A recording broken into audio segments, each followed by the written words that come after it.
السلام علیکم دوستوں، میں ساجد رشید اچیورس کارنر میں آپ کو خوش آمدید کہتا ہوں۔ دوستوں، ہم سب مسلمانوں کی یہ کوشش ہوتی ہے کہ رمضان المبارک کے مہینے کو ہم بہت اچھے طریقے سے گزاریں۔ اسی کے حوالے سے دوستوں، آج میں ایک بہت اہم بات آپ کے ساتھ شیئر کرنے والا ہوں۔ دوستوں، رمضان المبارک کا یہ ایک مہینہ بہت زیادہ اہمیت کا حامل ہے، جس میں ہم اپنی کردار سازی کر سکتے ہیں، اپنی خامیوں پر قابو پا سکتے ہیں اور مختلف خوبیاں اپنا کر اپنی شخصیت میں نکھار لے کر آ سکتے ہیں، اور اس طرح سے دنیا اور آخرت کی کامیابیاں سمیٹ سکتے ہیں۔ دوستوں، ہماری کامیابی کا انحصار ہماری عادتوں پر ہے۔ اگر ہم اچھی عادتیں اپناتے ہیں تو ہمارے لیے کامیاب ہونا، آگے بڑھنا، ترقی کرنا آسان ہو جاتا ہے، لیکن اگر ہم بری عادتیں اپناتے ہیں تو پھر ہمیں ناکامیوں کا سامنا کرنا پڑتا ہے۔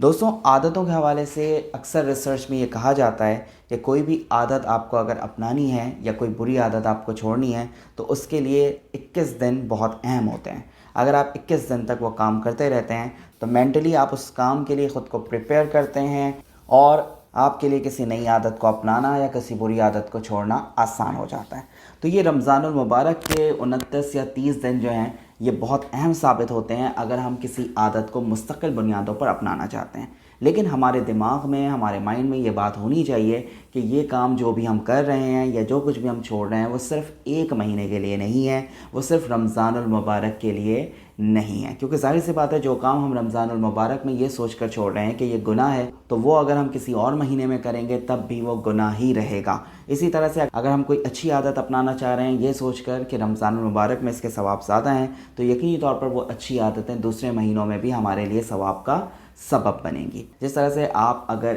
اس مہینے میں نماز کی پابندی کرتے ہیں تو آپ نے یہ سوچتے رہنا ہے کہ آپ نے پھر پورے سال ہی نماز کی پابندی کرنی ہے۔ تو اپنا مائنڈ سیٹ یہ رکھیں کہ رمضان المبارک میں آپ جو بھی عادت اپنا رہے ہیں یا جو بھی برائی چھوڑ رہے ہیں تو اس کو آپ نے ہمیشہ کے لیے ہی چھوڑنا ہے۔ جس طرح سے میں نے ایک ویڈیو بنائی تھی کہ آپ رمضان المبارک میں قرآن مجید کو ترجمے اور تفسیر کے ساتھ پڑھنے کی عادت ڈالیں، اور جب یہ آپ کی عادت بن جائے گی تو اس کو روزمرہ روٹین میں بھی اپنے رکھیں تاکہ آپ قرآن کریم کو صحیح طور پر سمجھ پائیں، اللہ جو کلام اپنے بندوں سے کر رہے ہیں اس کو ہم سمجھ پائیں۔